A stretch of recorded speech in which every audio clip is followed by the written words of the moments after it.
Okay, a little early. That's okay. It is actually, it says on my computer, 8:58 p.m. Eastern time. But I thought, well, there's some people in here. I might as well just turn the computer on, turn the camera on, and get right to it. As usually is the case, I have a long itinerary / outline for tonight's live show for January 27th, 2021. Lots of things to talk about.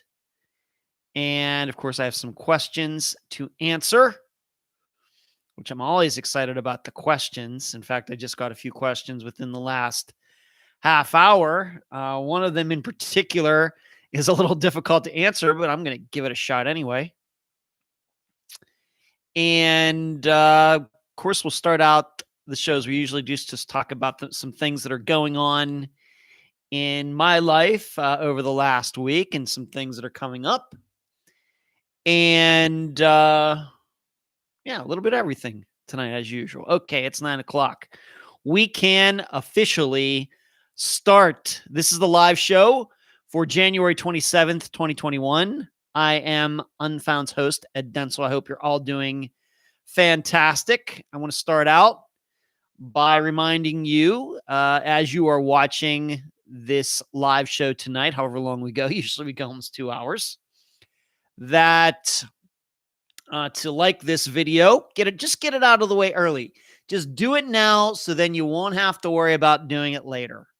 Just give this video a thumbs up, like it, whatever it says on your particular device. Just do it now. You're going to like it tonight. Trust me. You don't have to wait for the end. You don't have to say, well, you know what? I'm going to hold off. I don't want to give this video a thumbs up too early because the live show might stink tonight. It's not going to stink tonight. It's going to be great. So just give it the thumbs up now. And also, if you are not yet a subscriber to the Unfound Podcast Channel on YouTube, just do that right now too. Just get it out of the way. Then you don't have to worry about it for the rest of the night or the rest forever. So let's see who's in here getting in early. Karen was first. Said she's looking forward to the live show. Little Bit, how are you? Little Bit, good to see you. Then I put a couple things there. Delane, LaFord, Paula, Kathy, Laura, Jasmine, Concha, Kim, Julie, good evening. Julie, good evening to you. Good evening. Eileen, come on, Eileen. Julie says it's her birthday today. Well, happy birthday to you. I'm not going to sing to you, Julie, because you really wouldn't. That's not much of a gift. Hello, Sharon. Mimi. Sheree, how are you doing? Sheree and I were just talking a little bit. She actually gave me a topic to talk about in the news section tonight. I'll kind of cover at least a little bit of it, my insight. So I thank Sheree, Assistant Sheree, moderator of the live show every week, for giving me a topic to talk about. So I appreciate that. And says Melissa and Ann are here watching on the same computer, I guess. JW, hola mucha chaladas. I don't know what that means, but I like it. Julie says, smash the thumbs up, hit the subscribe button, and hit the notification bell to receive Unfound.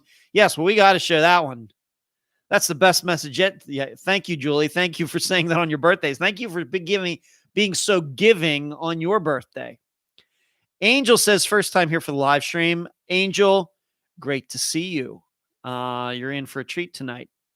And maybe I should just bring that up right now. For those of you who are watching live for the first time, or you're watching this in a replay for the first time, this is what we do on the live show. This is a little more laid back than the Friday episodes are.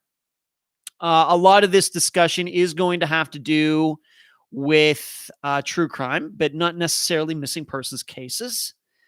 We do get off into some other areas outside of true crime or podcasting. In fact, some of the questions that I will be answering tonight from you, the listeners and viewers, have nothing to do with true crime or disappearances, anything like that. And I'm happy to do that.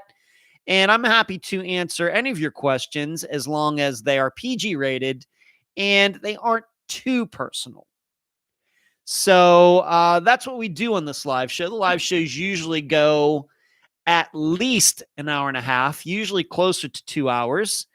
And I try to bring a long list of items to talk about during the course of the show. I do this outline during the course of the day, things that are going on with Unfound, things that are going on with me, any updates on any cases, any discussions I'm having with my assistants, anything that's in the news, questions from the audience. And then we finish up, as we always do, with a preview of this coming Friday's Disappearance. We do that. That's usually how we do these live shows. So it's a little bit different, little smorgasbord, a little potpourri, little picking of columns A, B, C, D, and turning that into a live show. As I continue to say, I'm not sure how many true crime hosts do live shows. I still believe within, and we know how many programs there are out there, how many podcasts there are out there touching upon true crime in some way, one way or the other. This is one of the few live shows. I don't know why that is. I absolutely look forward to these Wednesday nights every week. So this is certainly not a chore for me. So I don't know why more hosts don't do that. I love getting to talk to all of you. I think it's a way for all of you to get to know me better, because I think during the regular episodes, I don't know if there's really a chance to get to know me more than me just talking to the guests. So I think this gives you an opportunity to get to know me more, which I think helps the program, because I think all of you get to see that the person who is hosting Unfound is a real person. This is not some character that I'm playing there. This is not something that I do to get attention or anything else. I think all of you get to know me and get to see that that I'm genuine. And this is one more, this is a way for all of you to get to look me in the eye and get to see, I think the same personality that you hear on the program. Hello, Susan. Hello, Elizabeth. Valerie. Paula saying happy birthday. Jill has a good question tonight. Jill might have gotten, probably, if we'd have given an award out for best question asker for 2020, I think it would have been Jill. Although there certainly would have been some tough competition there. Everybody's wishing Julie a happy birthday. And there's Marlene. Marlene, faithful commenter on the Unfound page. I see Marlene right on there almost every day. And Marlene, thank you for that so much. Hello from Texas. Good to see you, Marlene. I don't know how many times you've been here for the live show, but great to see you here. Kim, when I heard your podcast for the first time, I pictured you as a guy with short hair and a suit. Well, Kim, maybe when you started listening, I did have short hair, but I certainly did not have a suit on. Suits are the antithesis of Ed Denzel, for sure.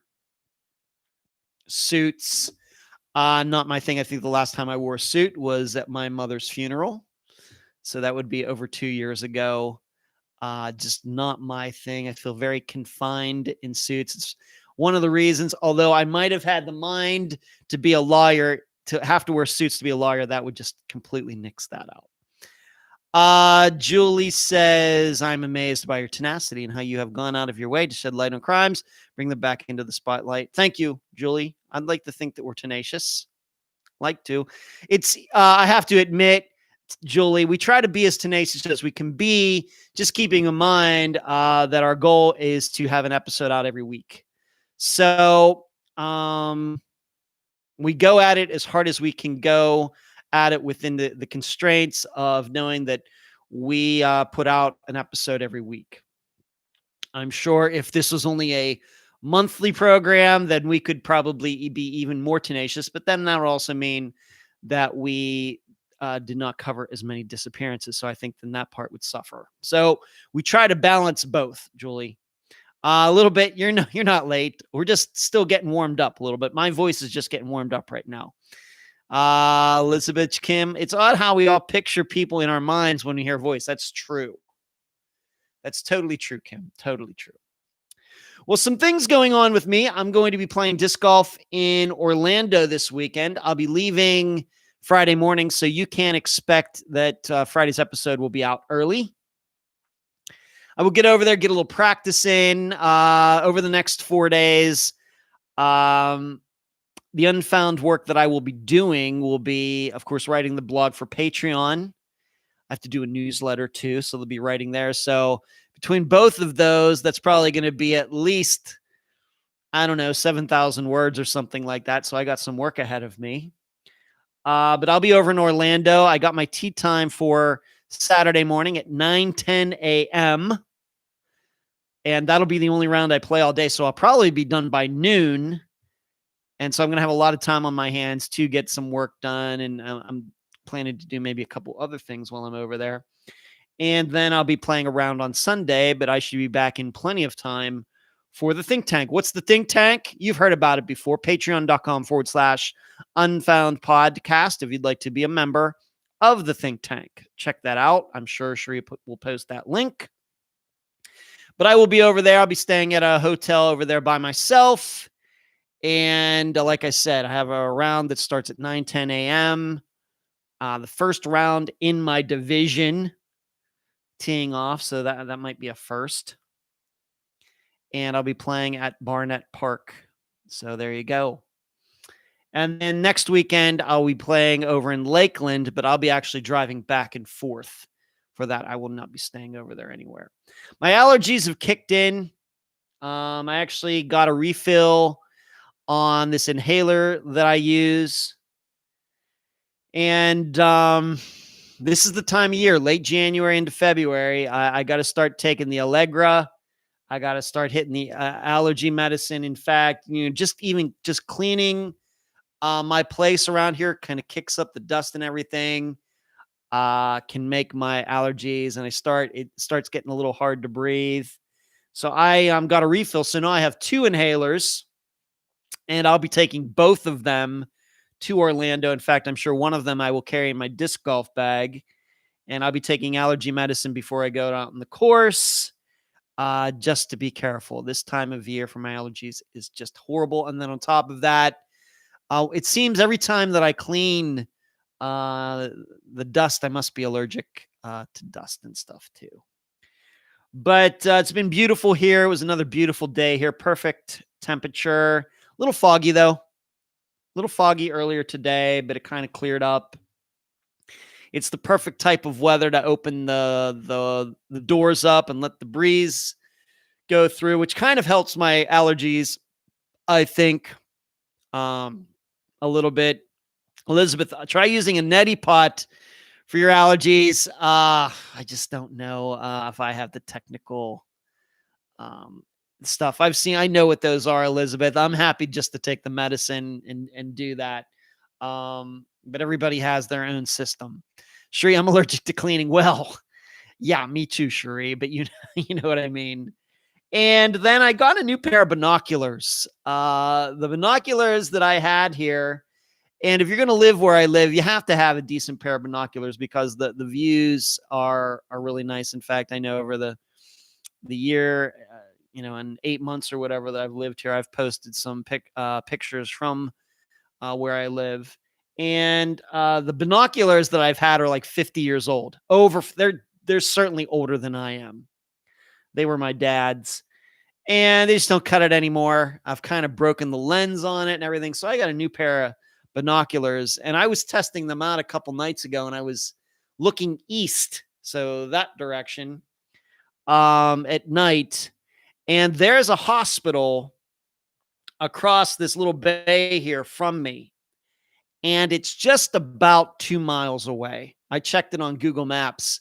As the crow flies, it's like 1.9 something miles away.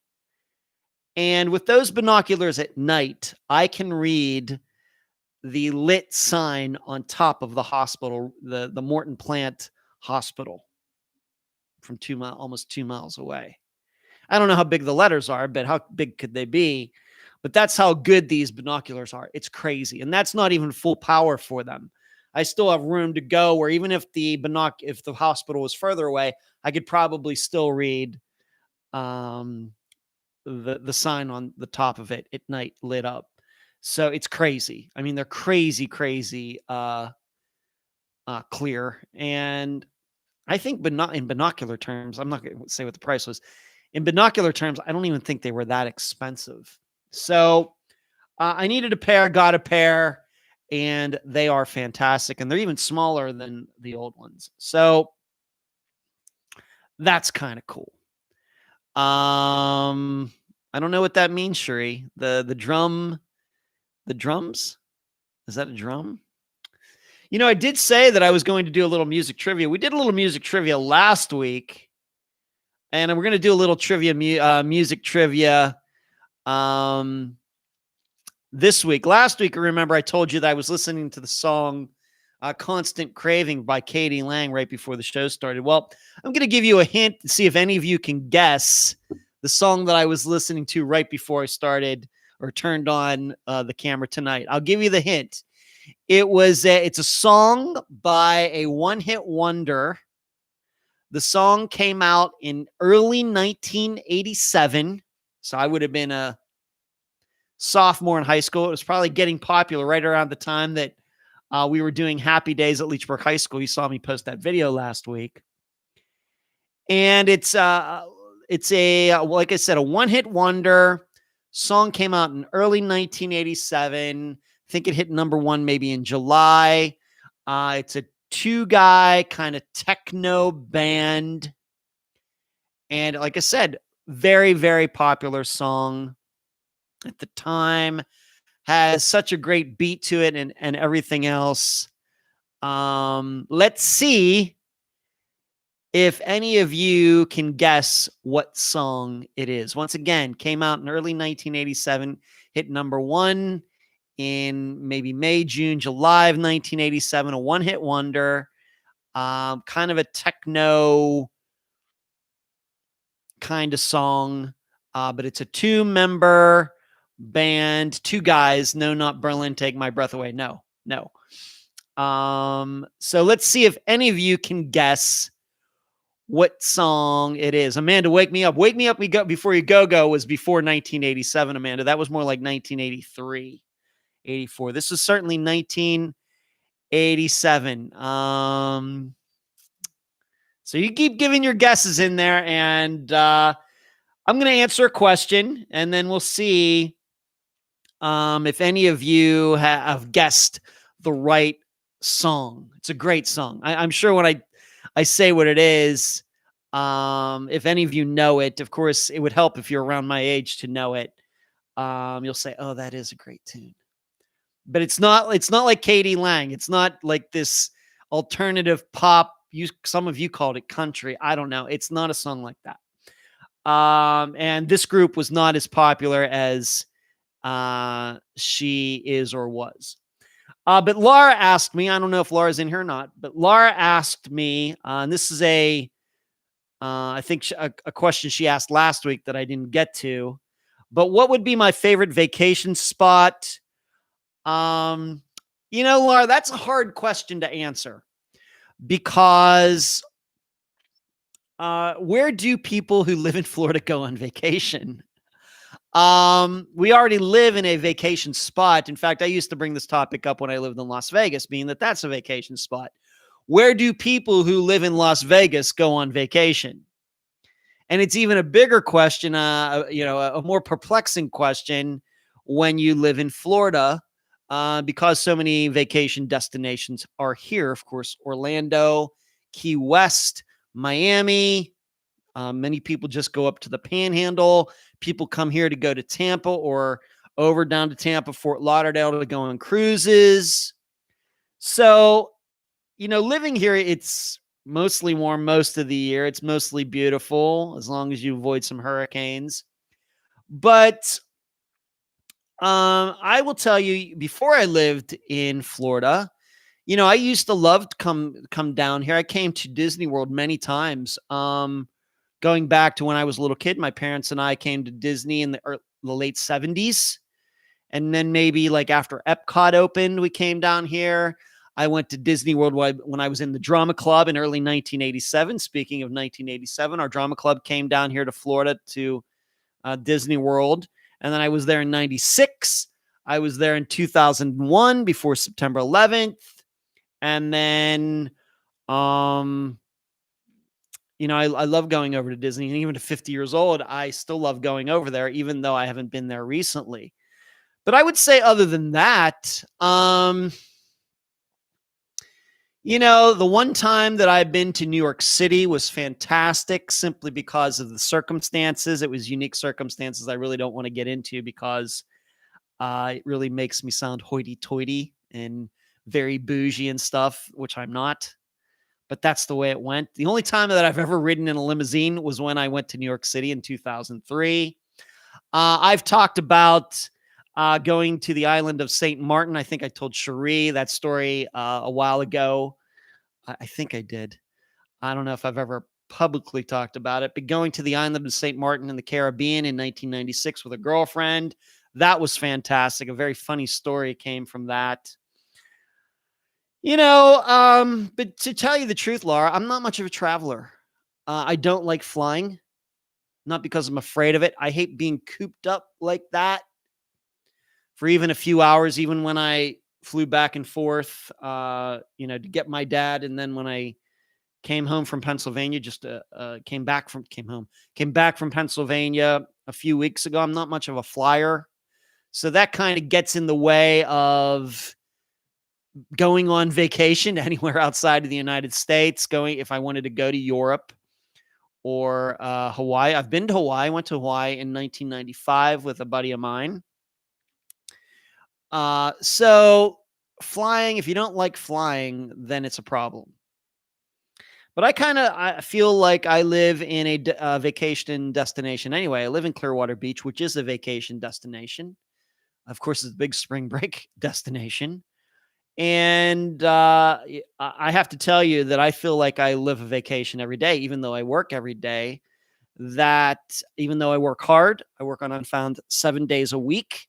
I can be found on Fridays and Saturday nights working on this program, whether it's here at home or on the road during a disc golf tournament. But even though I work hard, 60, 70 hours a week on Unfound, it still feels like a vacation to me. And I think that that's something that every person yearns for. There's nothing better than doing what you do, making a living, supporting yourself, supporting others if you have children, but then feel like, this is what I'm meant to do. I don't need a vacation because this feels like a vacation. And I figured out very early in my adult life, really after I worked at 7-Eleven, that I was never going to be a person that was going to work all year just to be given 2 weeks off of vacation because I work for some company and that's what you earn and everything. That just didn't sound pleasing to me. I wanted to work in something where no vacations were guaranteed, but just living my life felt like a vacation. And if I felt that I needed to take work off, then I could just do that and nothing was guaranteed. I didn't want to feel like somebody felt like they were giving me a gift. Oh, you get to go on vacation now. Well, thanks. So that's just the attitude that I have had. And so even though I will go to Orlando, and hopefully the only way I'm going to feel good is if I play well over there in Orlando, but that's kind of a vacation for me, even though I'm going to be writing the Patreon blog, even though I'm going to be writing the newsletter and everything. I guess it's kind of a mini vacation, even though that wouldn't, even though most people would not define that as a vacation. People think go on a vacation, no work, etc. That's just not realistic in what I do. Even when I went to Canada in 2019, which I guess you could call a vacation, kinda. We were going fishing, although we didn't catch much. But in the evenings, even though my dad was there, my best friend all the time, Doug, and his son were there, I still got work done while I was there. And I still got to put out an episode of Unfound at the end of that week. Still had a great time. So favorite vacation spot, it just depends. I think I live in one of my favorite vacation spots, Laura, but I can't think of other places I've been to in my life that were great. Going to one time to New York City was great. In fact, that's the reason I haven't gone back, is because I can't imagine it being more, more extravagant and everything else than the time I went in 2003. Going to the island of St. Martin was great. The times I've gone to Disney World have been great. I went to a Club Med back in the year 2000, which was great. So but I wouldn't say I've gone on a ton of vacations. All right, let's see if anybody got the music trivia question. It was a song that came out in early 1987 by a two-man group, one-hit wonder, kind of a techno song. Let's see if anybody got it. Let's see what some of these guesses are. Tainted Love, fantastic song, but that's not it. Take My Breath Away, no. Wake Me Up was earlier than that, Amanda. Move Out by Yaz is a fantastic song, but that was also earlier than 1987. Wham. No, Getting In Late Tonight. Greetings. Hey, Indy, what's up? The Outfield, that's a great song too, Cherie, but nope. Milli Vanilli, 1987 was a little early for Milli Vanilli, but I would think Two Men, even though they weren't really making it. But I wouldn't call Milli Vanilli a one-hit wonder, but that's a really good guess. West End Girls, you mean, Tammy? You mean the Pet Shop Boys, West End Girls. That's a fantastic song. I love the Pet Shop Boys, some of their tunes. That's a very good guess. Not right. And there it is. I'm going to skip that one, come back to you. That's the one. West End Girls, Not Boys. Soft Cell, Atlantic Star, Always. I know that song too. Every Time I See You Falling. I don't know that song, GS and SD. Rock Me Amadeus Melissa was also earlier than 1987, but that's a great tune. I think that came out in about 84, 85. Rock the Casbah, Amanda. Another great guess by is that Golden Earring? No, they do Radar Love Rock. But still earlier, second, Rock Me Ominous, Rock the Heart and Soul by Huey Lewis. Cherie, that's also earlier than 1987. Yes, they were great. Yeah. Upstairs at Eric's. I don't know what that is, Cherie. Duran Duran. I love Duran Duran. Big Duran Duran fan, Julie. Not right. Scritti Politti. I know the song they do. I can't think of it now. It's right on the tip of my tongue. Okay, but it has been guessed. Concha got it right. Don't Disturb This Groove by The System. Fantastic song. I mean, just great song. Just great song. And that's what I had playing before the show started. Yeah, great one, Concha. I'm interesting, Concha, if you could say how you probably went back and did a search or something. But either way, whatever you do, however you did it, Concha, you got it right. Don't Disturb This Groove by The System. One-hit wonders. Fantastic song. Love that.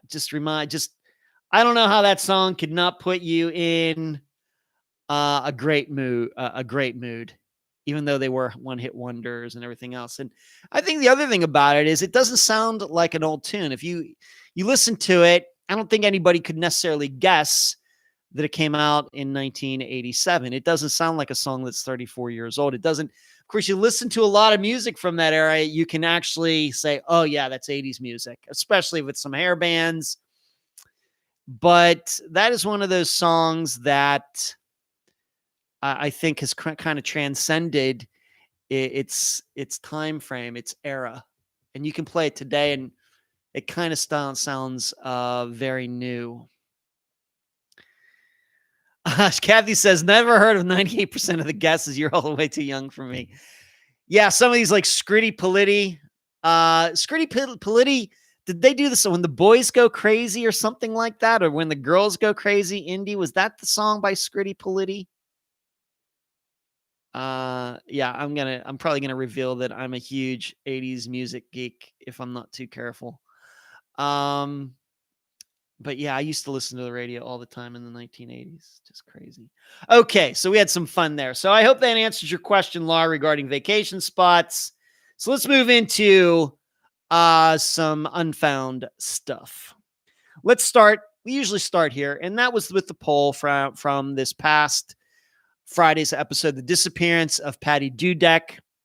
I was so excited to have her daughter Jennifer on. I think she did a fantastic interview. Obviously heard the emotions that are still with her over 19 years later. And a large majority of you, I can't say that I'm surprised by this, but a large majority of you in the discussion group on Facebook decided that yes, Patty's boyfriend at the time, Dwight, caused her disappearance. I think that makes a lot of sense. You certainly cannot argue with that point of view. I'm not necessarily saying there's a ton of facts to support that. And maybe knowing about these calls to Andre, maybe some other points could lead people in a different direction. But I'm not surprised at all that the number one choice is Dwight. In the think tank, about the same. I think that there might have been a little bit more of a in a different direction, but overwhelming majority of people, and we've had quite a few people in the think tank. Once again, patreon.com/unfound podcast that felt that we had maybe 15, 16, 17 people in the think tank, which is crazy, on Sunday evening. And it was about the same. An overwhelming majority of people thought that Dwight caused the disappearance. And as usual in the think tank, we get into those really finer points regarding Patty's disappearance. And we do a lot more theorizing there. I try to play at least a little bit of a devil's advocate, even though sometimes I agree with what people are saying. I try to take the opposite side to generate some good back and forth. And you should know in the Patreon blog that I wrote, which was a long one as usual, over 3,000 words, I also have come to the conclusion that Dwight also caused Patty's disappearance. I will tell you my reasoning was that I think that her disappearance plays out in many ways like Angela Green's did, if we're to believe that Jeff Green caused Angela's disappearance. I think in Angela's disappearance, her husband, Jeff, I think he felt self-righteous. I think he feels, of course, that disappearance is fairly new, not even 2 years old. I think he felt self-righteous in doing what he did to Angela for many different reasons. All of them based in arrogance, but being that I'm guessing sounds like that type of guy, being that he lied so poorly afterwards and generated all these different stories. It's clear to me he was a guy who only married Angela for a purpose. It was clear to me that I think he cared more about these cars that he collected more than he cared about his family and his wife. And I think that he felt that he was doing Angela a favor by marrying her and bringing her to the United States and yada, yada, yada. And then what she do, she turns around. She doesn't like to leave the house. She doesn't like to go anywhere. And then on top of everything else, she ends up kicking Ellie out of the house. And I think that was the final straw. That's how I look at the disappearance of Angela Green. I think with Patty's disappearance, it kind of feels like the same thing. That Dwight takes her and her daughter Jennifer in, gives them a home, He's going to work, but she continues to be an addict.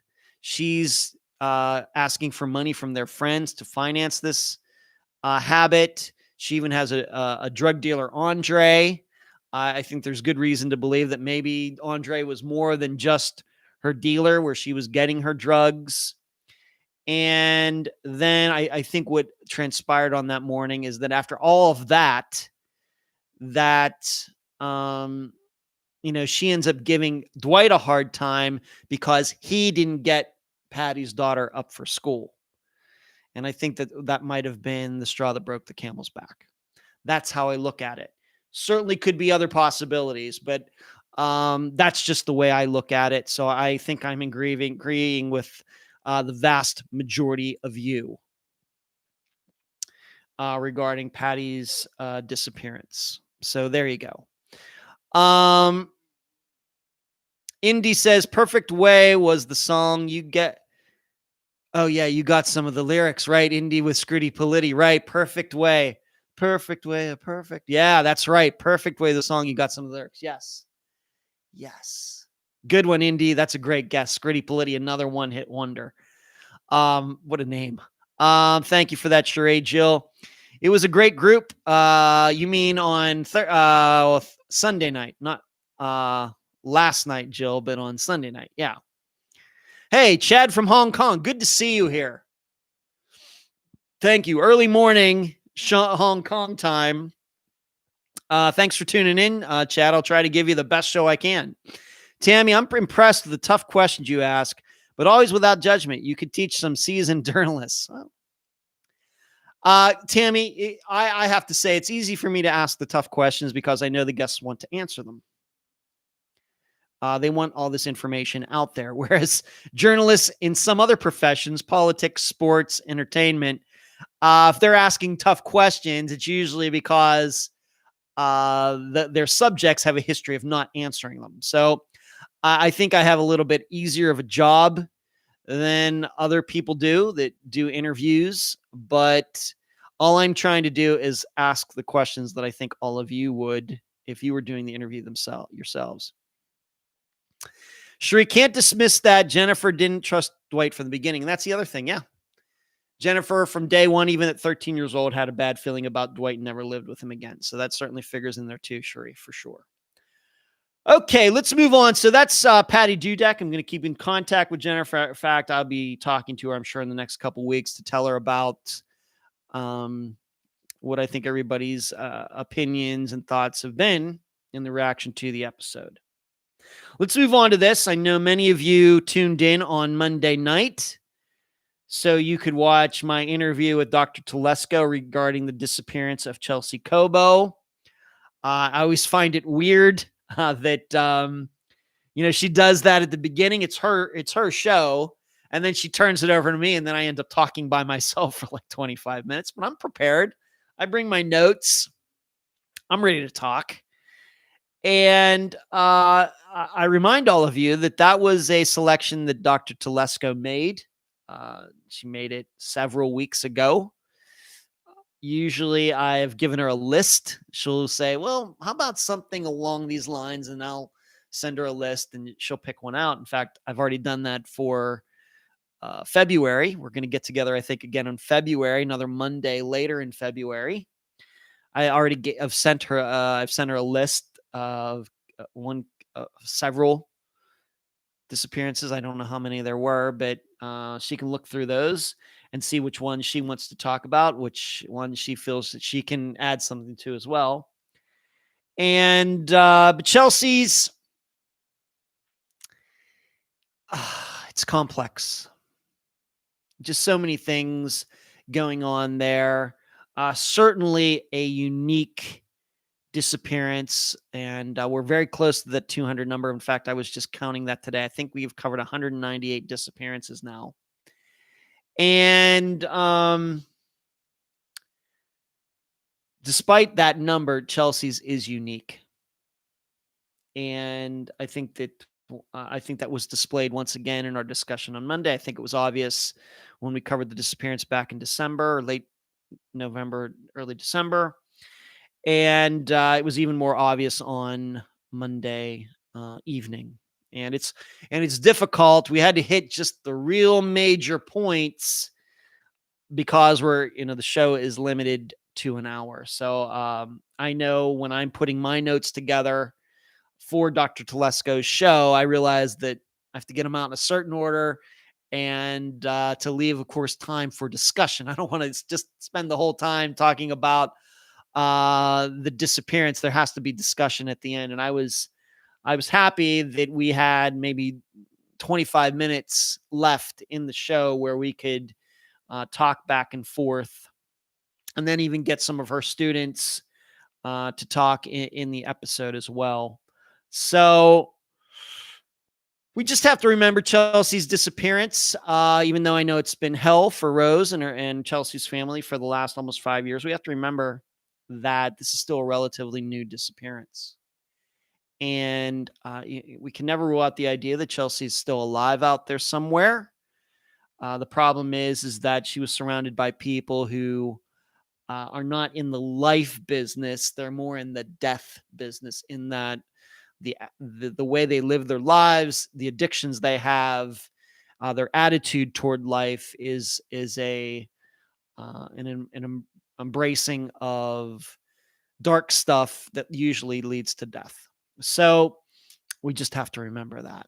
I don't know. Well, I could very well be that in the end, like at least a few of the disappearances that have been solved that Unfound has covered, that we might be surprised. But I think if you look at the disappearances that we've covered on Unfound that have been solved, I don't know how many surprises there have been. There's been more, I think, situations where when they've been resolved, we're not too surprised. Esther Westenbarger's a surprise. Crystal Morrison's a surprise. Zoe Campus's not a surprise. Andrea Bowman's not a surprise. Tyler North's, although his remains haven't been found yet, not a surprise. Christopher Hyde, I don't think that we can be too surprised about that either.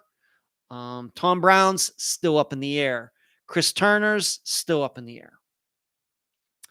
All right. Chad, thank you very much. The whole way from Hong Kong. Chad, you're very kind, very generous. Thank you very much. What Chad just did there is he hit the super chat button, which is that gray box with the $sign in it. If you would like to contribute to Unfound while you are watching the show tonight, I would appreciate it if you could do that. And thank you once again, Chad. Yeah, love. Nina says, "Hi, love this part of Unfound." If you're meaning this live show, Nina, I appreciate it. Thank you. We've been doing this live show for over 3 years now. As I continue to say, I don't know why other true crime podcast hosts don't do their own live shows. I still think this is fairly rare. And maybe they'll do one like once in a while, but I don't know of anybody that's doing a live show on time, every week, coming to it with an agenda, etc. So I love it. I continue to say I don't know why more people don't do it. But thank you, Nina. It's very kind. In fact, somebody even asked me, I think last week or the week before, how did this live show start? And I went through that. Let's answer another question. I think this is from Laura again, and this I think still comes from last week. A couple questions that I missed from her, and that's fine. I'll answer another one from her. She asked me if I'm ever going to do any Patreon blogs for cases before August of 2017. What she means there is that unlike many true crime podcasts or podcasts in general, it seems like when they get started, they automatically go to Patreon, start contributing. I did not open a Patreon account until Unfound was over a year old. There were reasons for that. For that, Chad just said you're the nice version of Howard Stern. Oh my gosh. Wow, that is some comparison, Chad. Of course I know who Howard Stern is. I will admit that I've never been the biggest fan of his. I think he gets, of course, Cherie is going to love that. There you go with the laughing. Thank you, Cherie. But Chad, I'm old enough to remember when Howard Stern had his TV show back in the 1980s, which was syndicated. And as a teenager, fantastic. Uh, but I never really, got into his radio show, and I know that he's on satellite radio and has been there for many, many, many, many, many years. But yeah, the movie they did on way back in the late 90s, I thought was very good. But have not listened to him for a long time, but of course know who he is. LaFord says, haha, I love Howard, and he is nice. Chad says, grew up in LA, by the way. Okay, Chad. Cool. Well, I've been to LA many, many, many, many times in my life, but not since about 2009. Eileen says the way nicer version. And PG. Yeah, we try to keep things PG on here, Eileen. LaFord listens every day. Okay, Baba Boo. And I actually know what that means. The lane, yeah. Okay. The nice version of Howard Stern. Maybe it has to do with the hair. Is it the hair too, Chad? Is that part of it? Maybe it is. But as far as Laura's question, Patreon blogs, what she means is I did not start Patreon for Unfound until about September, October of 2017. The program started in September 2016. But what I did do is I went back and wrote blogs going back to the beginning of August of 2017. And so what she's saying is, what about those episodes you covered before that? Well, Laura, actually, I have written some blogs for cases before that. For example, when we have covered a disappearance, revisited it, like Andrea Bowman's, or more recently, Robin Abrams, I've certainly written for those. And you also have to remember that I did the books. Of course, we haven't put out a book in a while because those are a lot of work, a lot of time. I've written about those cases in those books as well. And I think that you could say that the observation sections in those chapters for all of those books are like Patreon blogs. So technically, I have written opinions on all of the cases that Unfound has ever covered. But am I going to get the opportunity to write blogs for all of the cases and put them on Patreon? I just don't know. I already do a lot of writing for the program, as all of you know. Once again, probably more writing than any true crime host does for any podcast out there, because I do the blog, and I have a newsletter, and I write those scripts myself. And of course, you also have to remember that I'm the one that prepares all the interview outlines that we follow for every interview that we do for Unfound. So I just don't know, Laura. I could tell you that specifically for Patreon, that if somewhere down the road, let's say that we cover Paddy and Peggy McDaniel's disappearances again, that I will surely write a Patreon blog for that, even though I've already written about their disappearance in one of the Unfound books that are available on Amazon. So if we do cover one of those older disappearances in a future episode, I will write about it. Other than that, I can't really guarantee anything.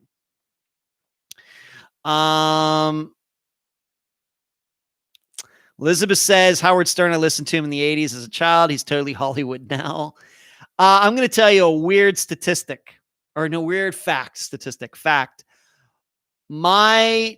I don't think it's the dentist my dad has now, but years ago, my dad was going to a dentist or an oral surgeon or something.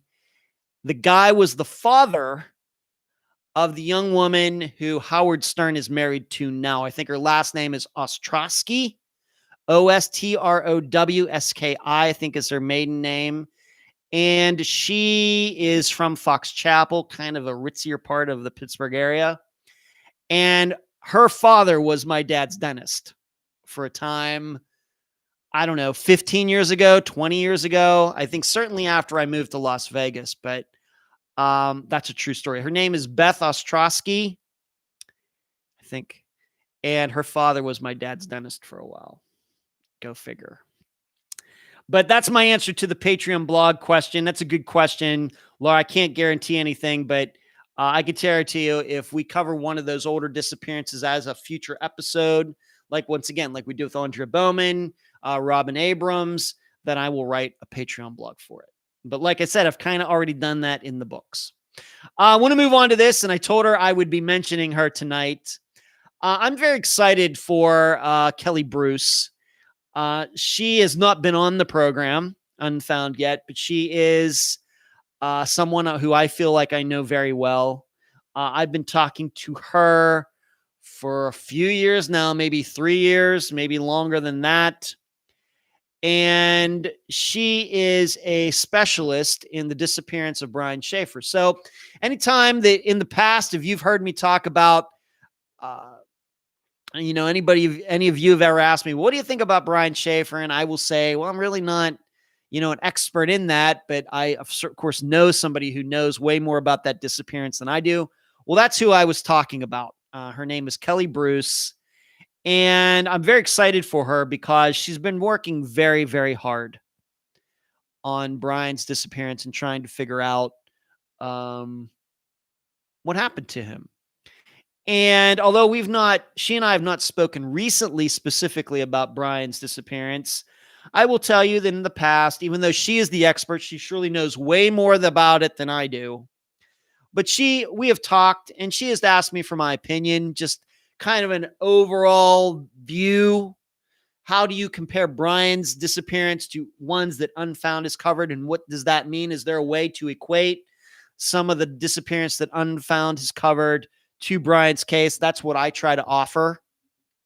And then she will bring up some things that she's discovered, and she'll ask me my opinion on it. But once again, she is surely the most knowledgeable person out there. And what I also like about Kelly is that she's not a grifter. There have been so many people over the years. I mean, we have to remember Brian's disappearance is 15 years old now, about that. There have been so many people who have tried to grift off that. And what I mean grift is use it for their own advancement. Do a podcast so they can get attention. They're doing the podcast because it's a show and covering or writing a blog because it's popular, because they want to become popular. And they know writing about Brian's case or doing a podcast on it will make them popular. I don't think they give a dang whether it gets solved or not. They're just looking out for themselves. And Kelly Bruce is not like that. And she is completely concerned, and she has, in my opinion, kept somewhat off the radar regarding working on Brian's disappearance the way she has. And of course, I like that a lot too. Well, she's finally getting recognized for her work. And was it yesterday or the day before?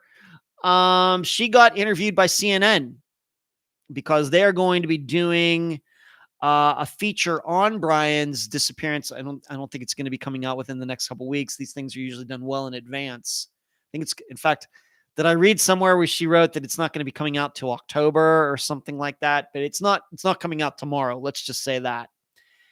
And they're interviewing Kelly. They've interviewed a few other people. They interviewed another woman who I know very well, Lori Davis, who's also been involved. Once again, the same things that I've said about Kelly, I could say about Lori. These are people who are truly, truly interested in trying to figure out what happened to Brian. They're not in it for the attention. They're not in it to move themselves forward in any particular way. And I'm glad that Kelly is getting recognized. Lori is getting interviewed. And they actually came to Kelly's house and set up the lights and everything. She actually posted a picture of all of that. And I could not be happier for her. So Brian's disappearance continues to be a stumper. I think that, even though I'm not certainly an expert in his disappearance, there's a point that I always bring up regarding Brian's disappearance and relating it to the disappearances we cover on Unfound. And it's this: is Brian not being seen on video leaving the ugly tuna part of the disappearance, or is it just a coincidence? It's hard to say. People have both angles on this, both opinions on it. And I think you can argue it either way. And you can apply that principle to many of Unfound's disappearances. Maybe one that I can think of off the top of my head is Bradley Brooks. He's missing, and this charger that it was his girlfriend's, it's also missing. Is that part of the disappearance, or did he disappear and the charger was just laying there beside his car and somebody else took it? We don't know. It's hard to imagine Brad walking off with the charger and disappearing. So I give a huge shout out to Kelly. And I'm not sure what CNN, I don't know what brought it on, that they're going to do a feature on, I guess, an hour-long program on Brian's disappearance. But it's good to see that the right people are getting the attention for the great work that they're doing. So, because we all certainly know sometimes with some of these disappearances that are well known, that kind of the wrong people get the attention. And I've brought that up kind of like on Disappeared, where even I know when Disappeared has covered some disappearances that we've covered on Unfound, I can look at it and say, man, they interviewed the wrong people. That was just bad. I think April Pitzer's is a disappearance that comes to mind. So Kelly, if you're out there, I don't know if you're watching tonight or not, but I'm very happy for you. And I certainly hope that this leads to more answers for Brian's disappearance. There are people out there that believe he left all on his own, was not happy with his life, didn't like the career path he was on, a lot of things put together that he just took off and went somewhere and is alive doing something else. Other people are very suspicious of this friend that he was out with that night. Brian, did he leave with like the band or somebody working at the bar and something happened? Any and all possibilities except for being beamed up by a UFO, I think, are on the table at this point. That's as much as I know about Brian's disappearance. All right.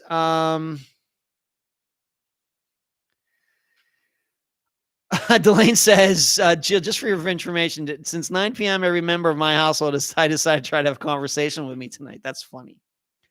LaFord, do the guests on the Friday shows get a free listen to the Sunday night think tank so they can listen to our ideas on case? Just asking. No, I give them a rundown afterward, LaFord, because I want all of you to be able to maintain your anonymity. I think that's important. I don't want any of you to feel like, oh man, my name's going to be seen and they're going to know what I think. And so the answer is no, LaFord, because I want everybody in there to know that that is a private discussion and their names are not just their ideas, not your names are going to be publicized anywhere. All right. So that's why it's the video links are private or technically unlisted, and that's the way they will stay. Because, and as you know, LaFord, sometimes we do talk about a few things that maybe do not come up in the interview because that guest did not want to make those things public. I might feel a little more open to talk about at least a couple things. Certainly not every week, maybe not even every once out of 10 think tanks, but sometimes that happens. I just want you to be able to express your ideas freely and not worry about any blowback for them.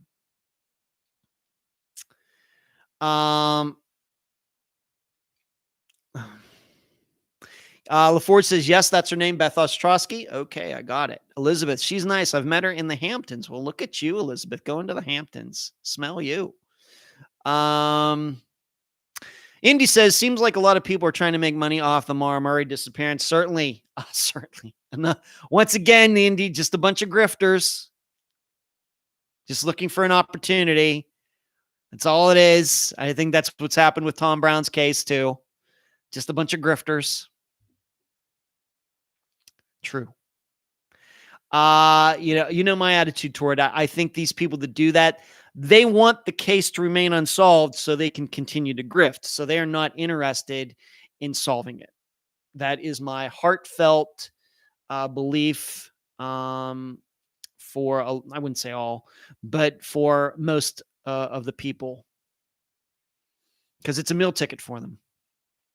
Eileen, my husband is a huge PJ fan. Brian's the only disappearance he's ever read or looked into. Yeah. Okay. LaFord, thank you. Been wanting to ask that question. That's a good question, LaFord. Delane, we would be hesitant to speak truthfully about certain things. That's right. And I always want everybody in the think tank to be truthful. And so I feel the best way to do that is to make sure that you understand that all of your opinions are private. Sounds like some PIs, I know. You don't say, Cherie. You don't say. So, Kelly, if you're watching tonight, you said you were, but if something came up, that's fine too. If you get to watch this later, Kelly, I'm very happy for you.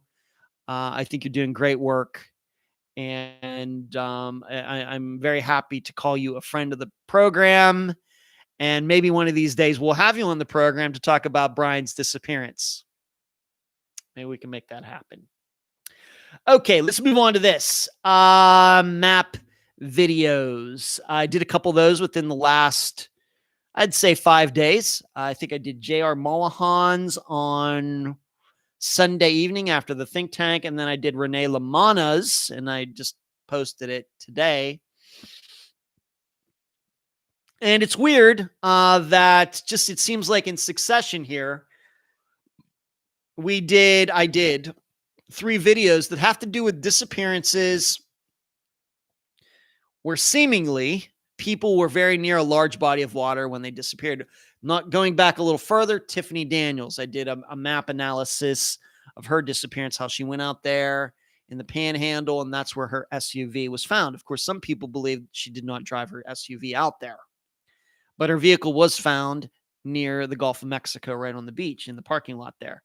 And so more recently, once again on Sunday evening, I covered the disappearance of J.R. Mullihan, where his truck was found on the beach, actually on the beach in a section of North Carolina where you are allowed to drive on the beach, but out technically in the middle of nowhere. And it was just sitting there, and there was, as I went through in the episode, and I know Julie contacted me afterwards, maybe to correct a few things, but I think the point still stands regarding that it is hard to imagine that something happened to JR in Norfolk, Virginia, and then somebody drove his truck the whole way down 2 hours away to leave it in the middle of nowhere on a beach. And then the person might have had to walk off, or did somebody follow this person? It's a little hard to imagine. It's not impossible, and there's certainly I don't think, any facts to dispute that. But it is hard to imagine. And so I took a shot at the map analysis of his disappearance. And then last night, I talked about the disappearance of Renee Lamanna and how she was in Ocean City, New Jersey. She escaped the grasp of her sister, Margaret, and there was another man there. She runs out into the night of Ocean City. They're practically on the heels of her running out there. They get out there. All they see is like a jacket or a robe that had been, I guess, tossed off as she was running away in the street. She's gone. And there were 3 sightings of her. And as I stated in the both, I think probably back at the time when I did the interview of Margaret, at least on the Patreon blog, I stated that I am very doubtful of all of these sightings. Margaret chooses to believe them. I have my reasons to not believe them, and I talked a little bit about that in the video. So it is kind of weird, though, that we have these 3 disappearances that can maybe somehow be connected to a large body of water. Tiffany Daniels with the Gulf of Mexico, and then Renee Lamanna and J.R. Mullihan with the Atlantic Ocean. But it also shows you how those three disappearances can seem same in some ways, but be very different in others. And I think I talked a little bit about that in JR's disappearance, that his vehicle's found at the beach. Tiffany's is found at the beach, but that's kind of where the similarities end, because Tiffany's vehicle was not that far from where she was living. JR's was 2 hours away. Hers was in a fairly busy area where people parked there all the time. JR's truck was on the beach out in the middle of nowhere. I mean, it was allowed to be there. It wasn't there illegally, but it was just sitting there all by itself. So it's easier to understand, I think, if it wasn't Tiffany who drove her SUV out there. It's easier to understand that because it's so close. With JR's, it's a lot harder to understand. Not to mention that Tiffany was a young woman. And I think there's more of a chance that she could have been abducted and it was some sort of scam, somebody driving it out there. With JR, it's a little, I think, a little hard to imagine that somebody abducted him and then drove the vehicle all that way. Even so, we have to remember that he didn't tell his wife where he was going. If he went down there, he missed a doctor's appointment. So similar in some ways and different in many others. So I hope you will check those out. The map videos, I love doing those. And I'm slowly getting up to that point where I think that I've done the videos for all of those older episodes. Of course, as you know, I do map videos for all the newer episodes. In fact, I'll be doing one for this Friday's episode.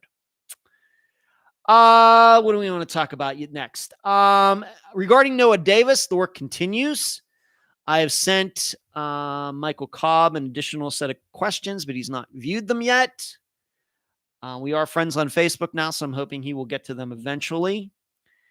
But the work will continue, and if I have any updates, this is the place where you will find out about them, and also when the update episode rolls around in April. But just because I'm not talking about it doesn't mean it's not happening. LaFord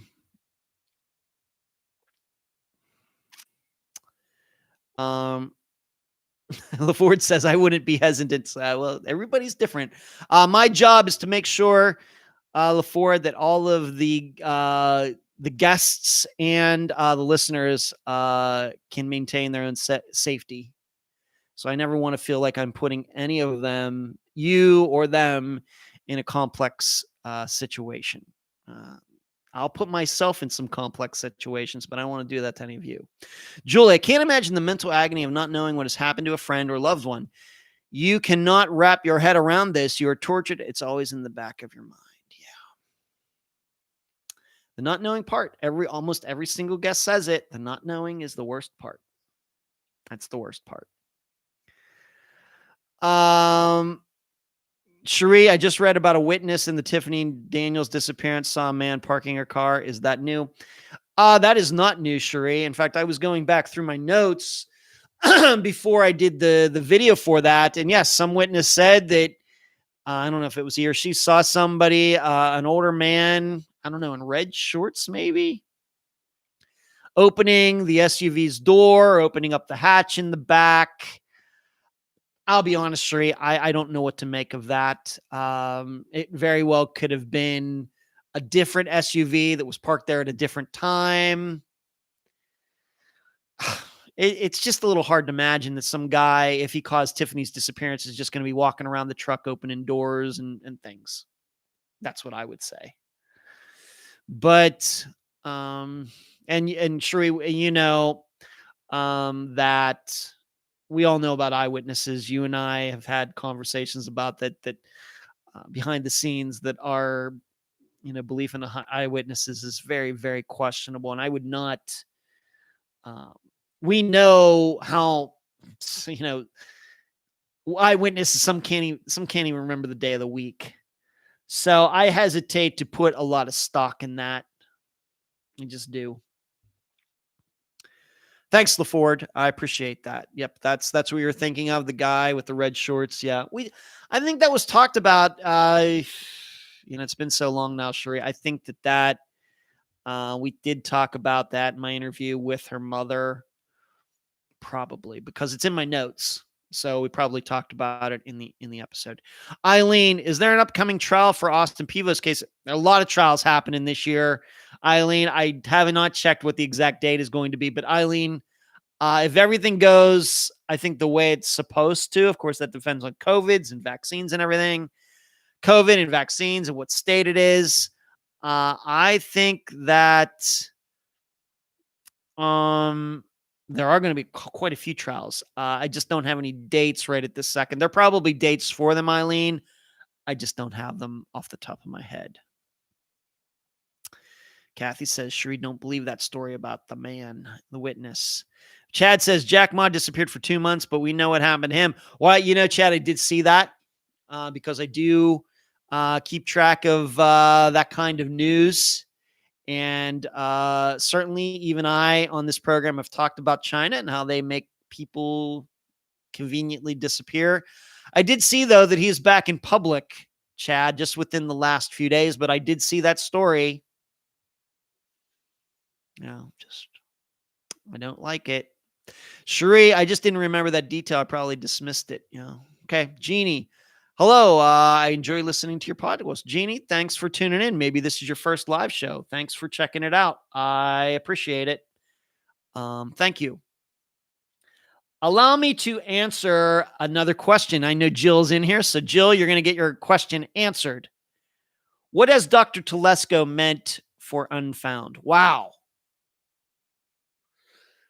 You have to remember the way that Dr. Telesco and I first met is that my assistant, Natasha, this all started before COVID happened, that Natasha had contacted, because Natasha lives down in that general area of where Nova Southeastern University is, that she contacted their criminal justice department. It was Dr. Telesco that got back to her.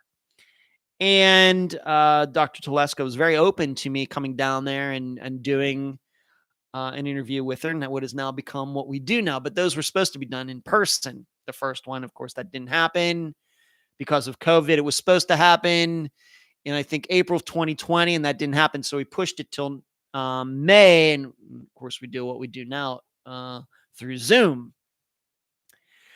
But what Dr. Telesco has meant to Unfound is, first of all, she's meant a lot to me.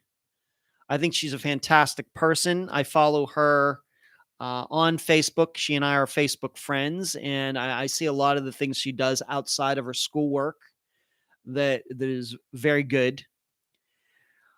But I also think that being that she is a former police officer, and not just in some little town in the United States, but in the largest city in the United States, NYPD.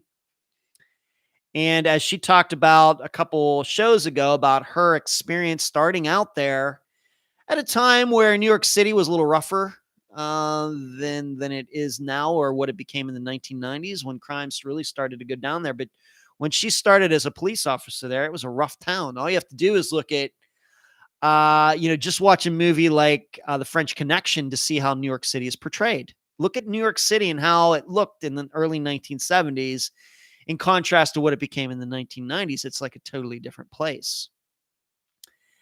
And for her, a person who has her type of experience, to look at Unfound and look at it and say, you know what, this isn't some group, some host that is doing this just for the attention, like I talked about earlier, grifters, etc.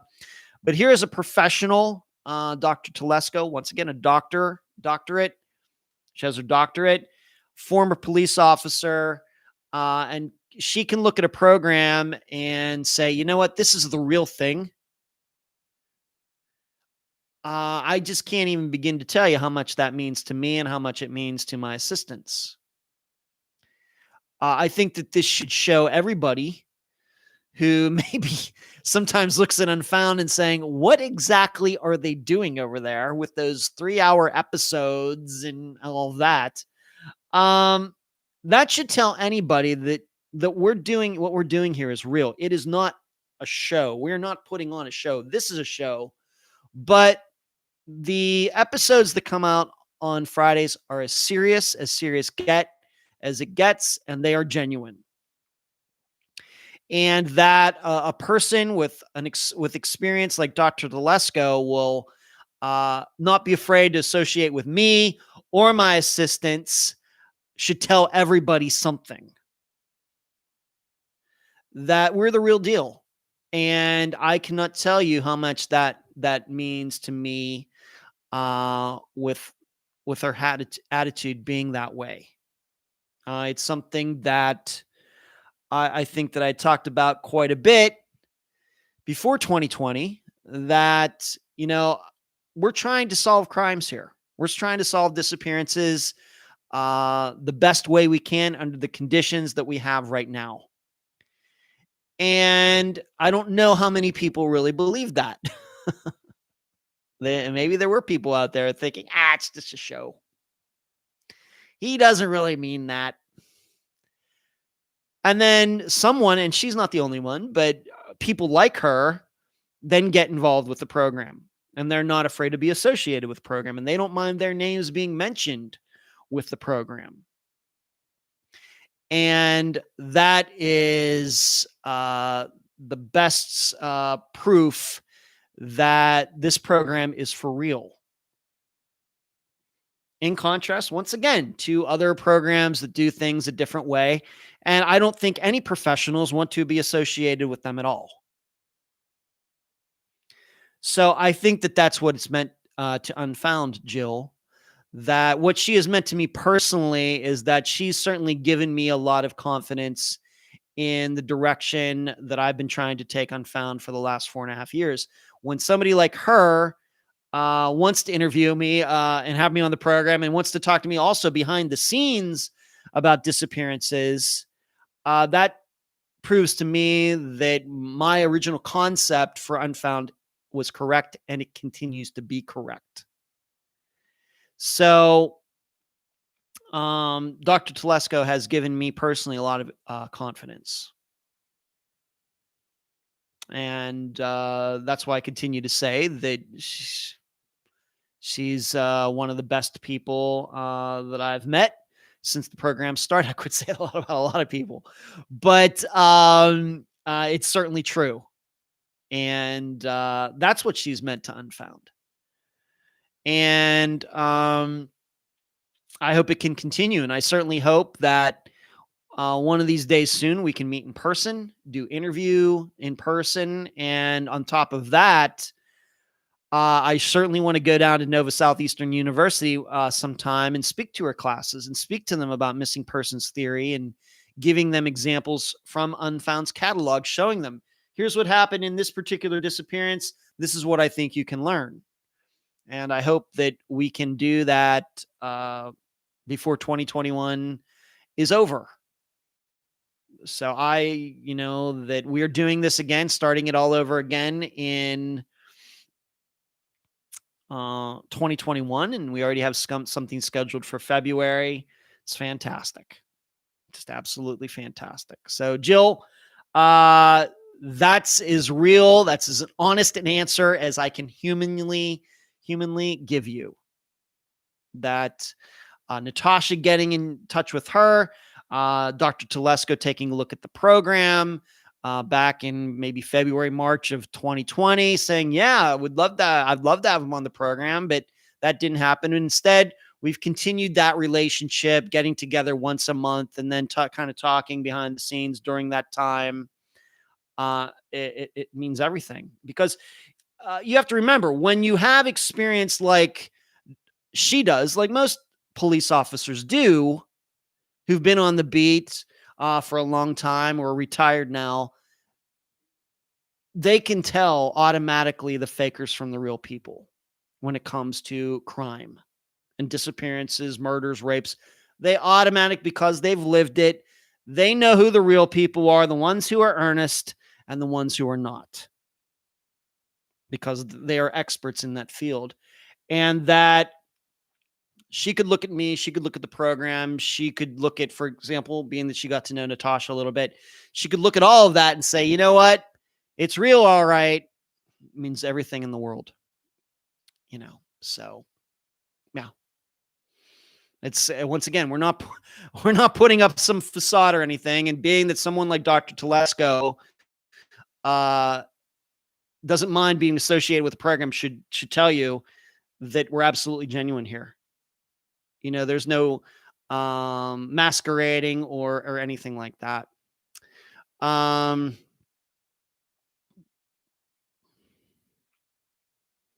Julie says eyewitnesses sometimes like media attention and don't have anything credible to bring.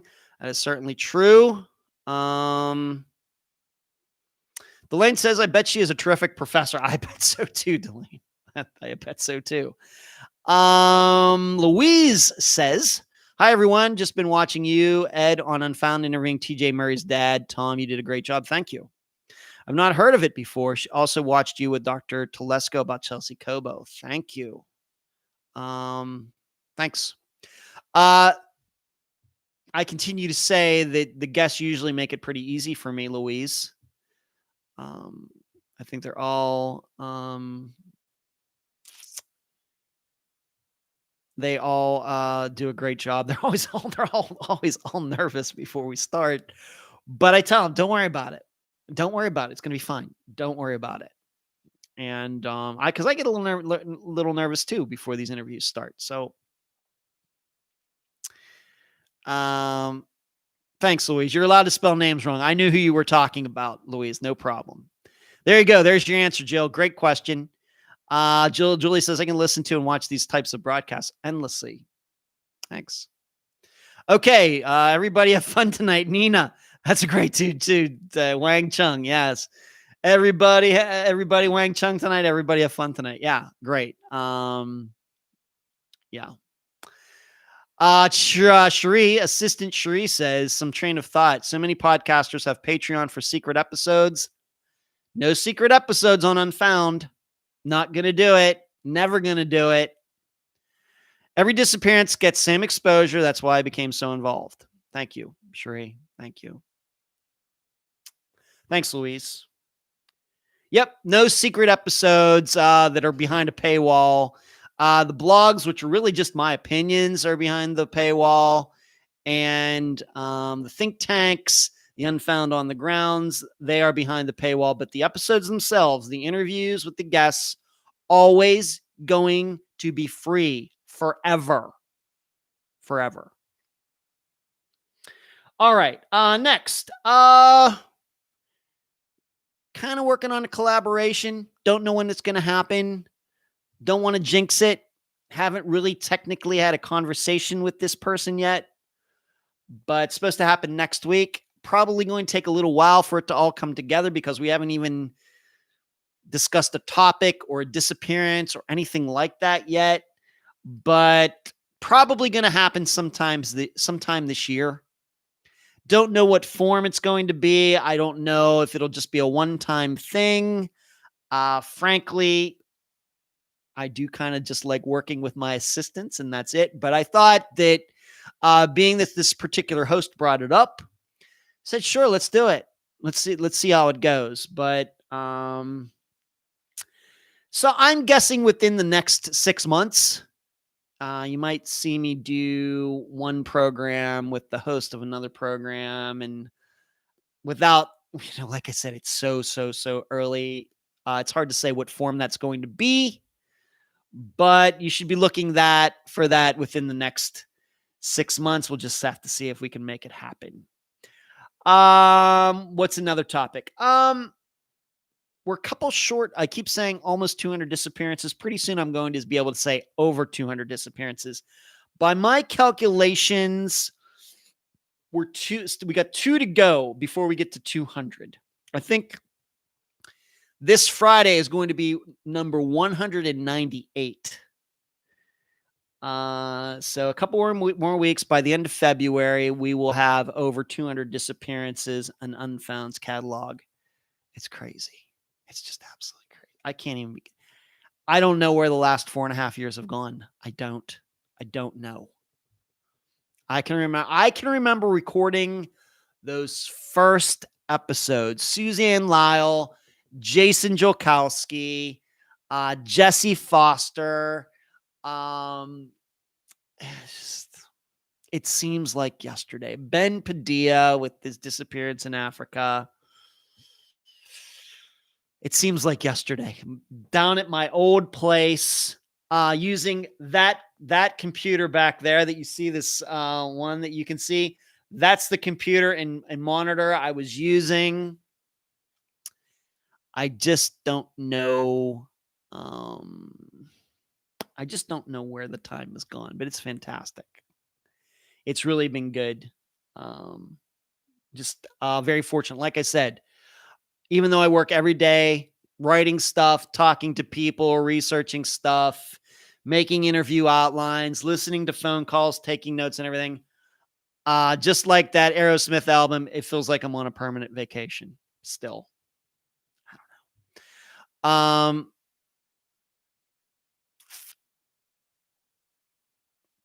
Julie says DNA has made a lot of difference in CSI. It certainly has, Julie, but we don't talk much about DNA on Unfound. It's so much more based on social media and video and phone calls and trying to put accurate timelines together because we rarely have DNA. Julie says, I love that you don't bait your subs. Julie, I know what subs mean, subscribers. I don't even know what baiting means, but I'm guessing that's I'm guessing baiting means it's something bad. I don't. Do you get frustrated with some cases? I'm frustrated by all of them, Louise, but I'm a happy warrior. I think that's one of the things you have to learn about doing missing persons cases, that you have to be a happy warrior. You have to I know this sounds weird, but you have to like the brick walls. You have to be motivated by when you do run into a brick wall, or you try to find something and you can't find it. That has to motivate you to work harder. If you don't have that type of work ethic, that type of mindset, then then you will get really, really frustrated. I'm just frustrated that these aren't solved. I get frustrated with police departments that I think that could have done more. I think and frankly, sometimes I do get a little frustrated that maybe families were a little too reactive instead of proactive and everything. But me personally, the assistants, I believe we're happy warriors. I think that you have to believe that this is what you're meant to do. And I think that this kind of work and doing interviews and everything like we do is not for everybody.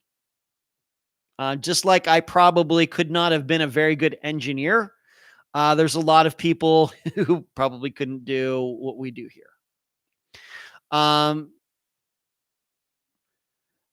You know who interests me greatly? Gabulosis. I don't even know who that is, Julie. Cherie says is super excited about the collaboration. You all be to trust me. I trust you, Cherie. Cherie, I trust you. I love Vantage Case. Thanks, Louise. Yeah, you should trust Cherie. And yeah. Julie can't stand clickbait. Yeah, clickbait. Louise, I'm going to watch the Abrahams case next, as I don't know much about that case. Elizabeth, that Ben Padilla episode was good. I wish you dug more into his personal life. He seemed like he had a lot of skeletons. Maybe we'll revisit. I haven't talked to Tim Wright, the guest for that episode, in a very long time, Elizabeth. Maybe it's about time I contact him again and see if anything's going on. Yeah. Gabulosis deals with vintage crimes. Julie, I got to admit, never heard of it. That's not no offense to Gabulosis, but there's a lot of programs I've never heard of. Okay, so too short of 200 disappearances. I really don't know how many live shows we've done. That number is probably very high too, considering that I don't, haven't missed a week.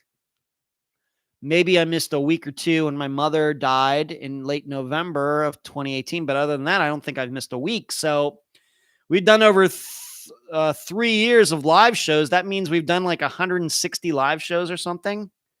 That's crazy. It's just crazy.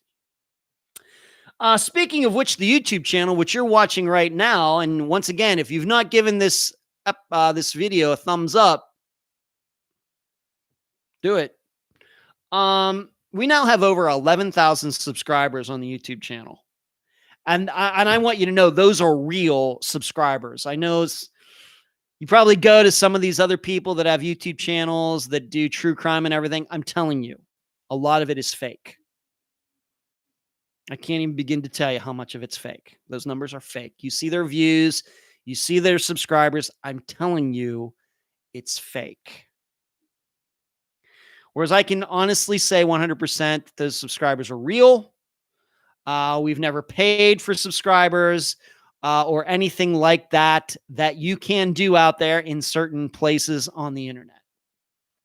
What I would like to see is that we're still the viewership, considering that you have 11,000 subscribers, I think we should have more views for everything that we do. And that's our fault. So I think that we need to work on that in 2021. I would like to see more people for this live show on Wednesday nights, being that we have 11,000 subscribers. I know the episodes, when Natasha puts video to them and posts them, they're getting over 2,000 views, which I think is okay. But I think those could be more too. So I don't know. You know, I look at the YouTube channel right here and it offers so much. There's so much that goes on Unfound's YouTube channel besides the live show, the episodes that are eventually put on YouTube, the map analyses, the supplementals that go with the new episodes, the Unfound on the grounds that end up being free after a while. So it's such a wide array of different kinds of videos for learning, to inform. And I don't think there's another true crime YouTube channel out there like it. So I think we just have to do a better job of marketing it. And so I hope we can work on that in 2021, because it seems to me that you have a little over 11,000 subscribers, but these live shows get about, 600, 700 views. It should be more than that. It should be. So, gonna have to figure that out. Hit those thumbs up. Thank you, Screaming. Thumbs up. You're like the Energizer Bunny. You keep going and going and going. Thanks, Julie. Well, Julie, I have to admit, probably it's easier for me to do that than most other hosts. I live by myself. I don't have any kids. I don't have any pets. I am not married. I don't have a girlfriend. So this gives me a lot of time to do this. The only other thing that I do besides this is play disc golf and go practice disc golf or go to tournaments or go to trivia. And I've been kicking butt at trivia. I can't even begin to tell you that. Brother and I, last Thursday night, 20 teams, just me and my brother, we beat all of them. It's crazy. So that makes it possible to do everything that we do, Julie, on top of the fact that I have great assistants who are volunteers that do a lot of stuff too. Chad says Chinese click farms. Yeah, when it comes to YouTube, that's certainly one way that happens, Chad. Chinese click farms. That's funny. Gina says, I've only listened to a few of your podcasts, but I've thoroughly enjoyed them. You do a great job. Thank you, Gina. You're very kind. I'm hoping that you will eventually listen to all of them, but it's probably going to take you a while because there are like 230 episodes and the average length is about 2 hours long. So I hope you have a lot of time on your hands. But I think it's well worth it. Ruth says she's late. You don't have to apologize, Ruth. Louise, do you actually ever meet the victim's families face-to-face, or did you go areas where the person went missing from? I've met a few guests in person, Louise. I've met Joyce Rivatuzo, who I don't know if she's in here tonight or not. I've met Lisa Kassoon. I've met Donnie Smatlak's parents. I've, of course, met Penny Brown, Tom's mother. I've met Cindy Fox, who was the guest for the Lacey Buenfil episode. Maybe there's one or two more, maybe, but I certainly would like to meet more of them in person. Certainly. And listen to Maiden. I do listen to Maiden. That is true. Although before I do these live shows, I usually like to listen to something that's a little more low key, a little more chill than Iron Maiden. Can you imagine this chat with 500 people in it? I'd like to give it a shot, Eileen. Thank you, Fish. Hey, there's Fishing. Thank you. Fishing, good to see you. I didn't know if you were in here tonight or not. What's your favorite trivia category? I'm usually good at movies, Tammy. Usually pretty good at movies and like pop culture references. And I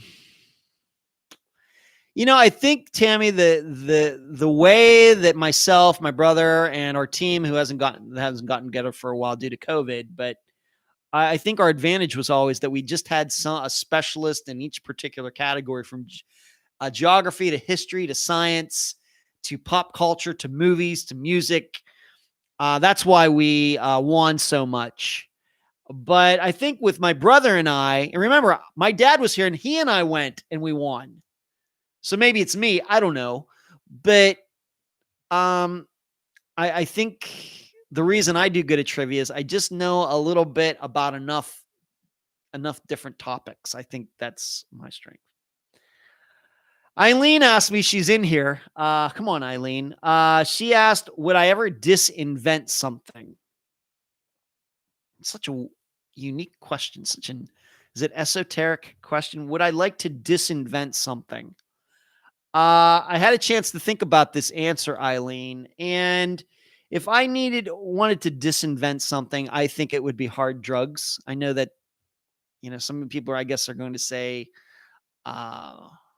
maybe nuclear weapons. I mean, if you're actually talking about inventions, things that people have made, mine would be those hard drugs, cocaine, heroin, meth. I would wish none of that existed. Because, even with opioids, you can say, well, you know what? A lot of people have benefited from them. I mean, most people who are prescribed opioids do not become addicted to them. Unfortunately, many do. Because they're so popular now, you're going to have a significant part of the population that does get addicted to them. And that sucks. But at least you can look at all these other people over here who have benefited from them. Whereas when it comes to hardcore drugs, cocaine does no good for anybody. Heroin does no good for anybody. Crystal meth does no good for anybody, and all of those. And if I had a chance to disinvent something, because I don't see any upside for any of those, I would like them to go away. Yeah, in a perfect world, dream world for Ed, if I could disinvent something, it would be all of that stuff. I'm perfectly willing to accept certain things that can be bad if there is some upside to them. That I believe that they were invented for one particular reason, and then there was a part of the population that unfortunately suffered from it.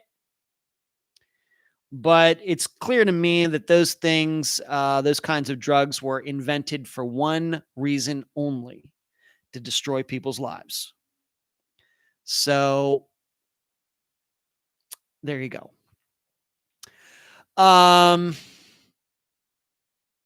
Or how about Biohazard? Not into Biohazard. A little too hard for me, Julie. Megadeth. I have a Megadeth shirt. Love Megadeth. Pantera.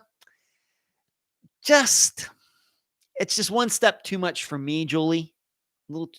One step too far.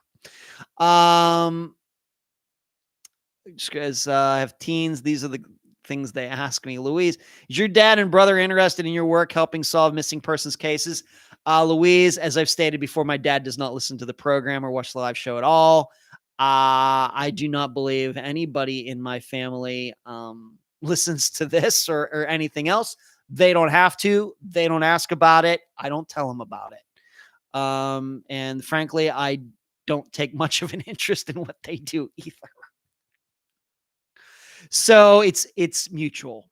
We relate to each other on other things. Drugs ruin lives. True. Teens' hardest years in raising kids to spend on the child, though. Eileen says, great answer. Yeah. Thank you. Cherie says, I like that answer too. There you go. Couple more questions. Man, we're getting near that 2-hour mark. Valerie, what is your favorite thing about what you do for Unfound? What motivates you to do this work? I think it just kind of answered that, Valerie, is that this is, I just don't know how to continue to explain it. I've had hard jobs in my life. Now, I've never been a ditch digger with a shovel. I've never been a coal miner. All of those, what other professions would you say that are, I mean, every profession has its difficulties. But I guess when we think about difficult profession, whatever comes into your head, I don't think that I've had any of those jobs. And I give full credit to those people that get up every day and do those jobs. But I've had hard jobs in other ways. It was no fun working for my family in the car business during the 1990s.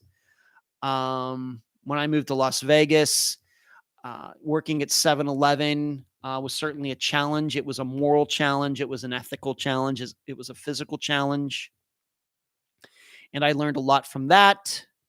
And then I had some easy jobs working at Star Trek, working for a film festival. And then it got a little harder again with the stage managing and everything. But so to be able to do this after all these crazy choices that I've made in my life and a lot of failures, this doesn't seem that hard, even though I put as many hours in doing this as I did at 7-Eleven. Working there practically 7 days a week, 60 hours a week. This is what I do for Unfound, but it's totally different kind of work. Now, somebody might think, well, look at what we do here and say, well, I wouldn't want to do that. I'd rather be working at 7-Eleven. And there are people like that. Every person's a little bit different. Everybody has strengths and weaknesses.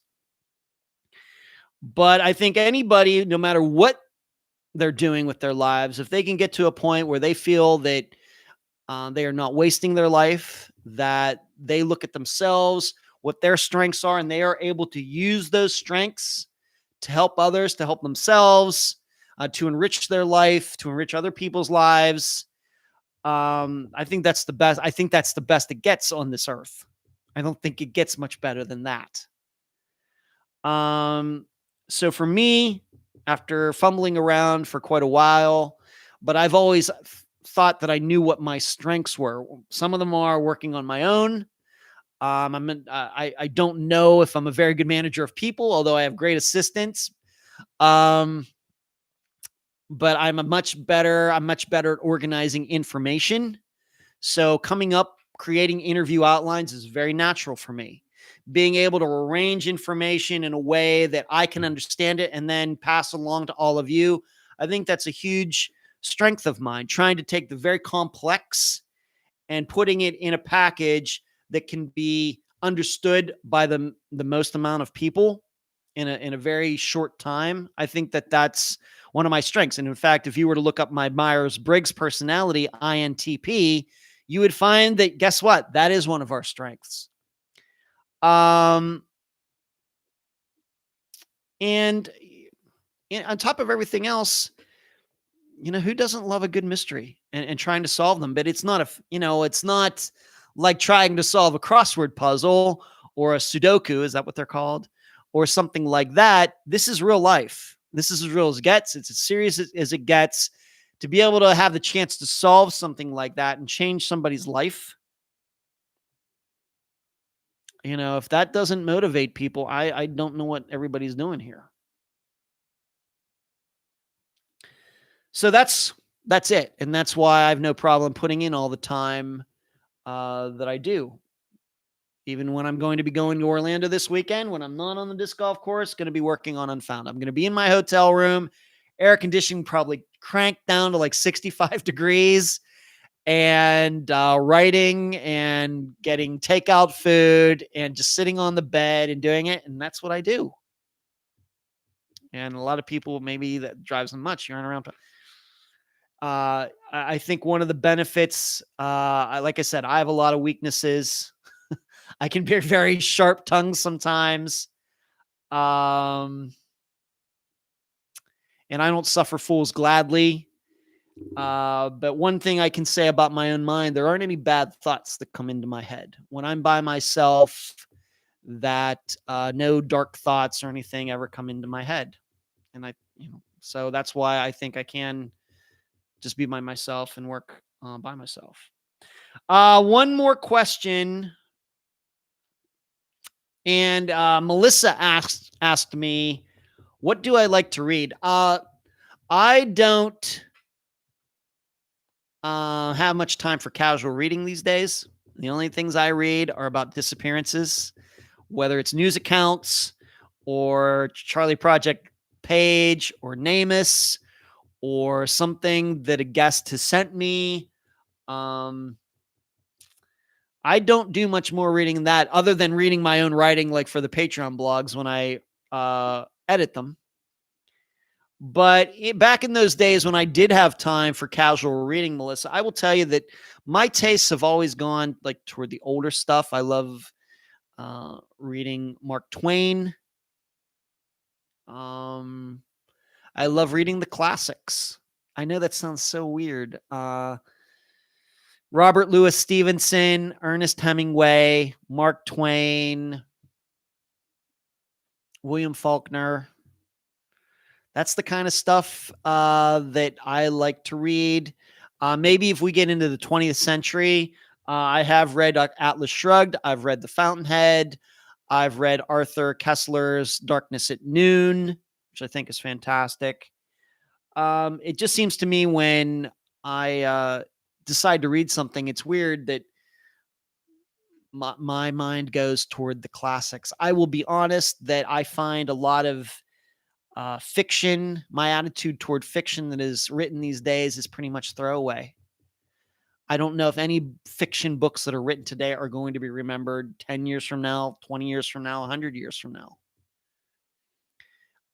So that we know about books and they're still being read today 150 years after they've been written or even longer. Well, I'm going way, way back. Says something to me. There must be a huge value in them that speaks to, what it's like to live on this earth. So I think that's why I'm drawn to that, where it seems to me books that are written today are written to be read today and be forgotten tomorrow, because the next book's got to come out, So that's when I did have time to do casual reading. That's what you'd find. That's what you'd find on my Kindle. I do have a Kindle. That's what you'd find on my Kindle. So what's everybody saying here? When I was fishing, said when I broke my leg, I was prescribed those pain pills. I don't take them, but one day after I got out of the hospital, could stand the pain more than taking them. They made me feel too weird. Louise, I would be so interested. I am anyway, all missing cases, but I would be helping you in researching cases for you. Thank you, Louise. Julie, giving people hope and finding closure is very rewarding. At least you're helping people have some optimism. If nothing else, Julie, what I think that the guests get is they have somebody in their life who they can trust, who they know that's not going to BS them, but actually kind of knows what he's talking about as well, because there's just too many people out there who don't know what they're talking about, who are grifters and will tell these people anything. That I think that behind the scenes, at least, I sometimes do say things to my guests that they don't want to hear. They know that they can trust me because they know that I'm not kissing their butt. And they need that sometimes. So they know that they can trust me. They know that I'm discreet. They know that I don't blab. They know what they said and say things to me that I don't go broadcasting it everywhere. And they trust me. A lot of these people need that because they've run into so many scam artists, etc.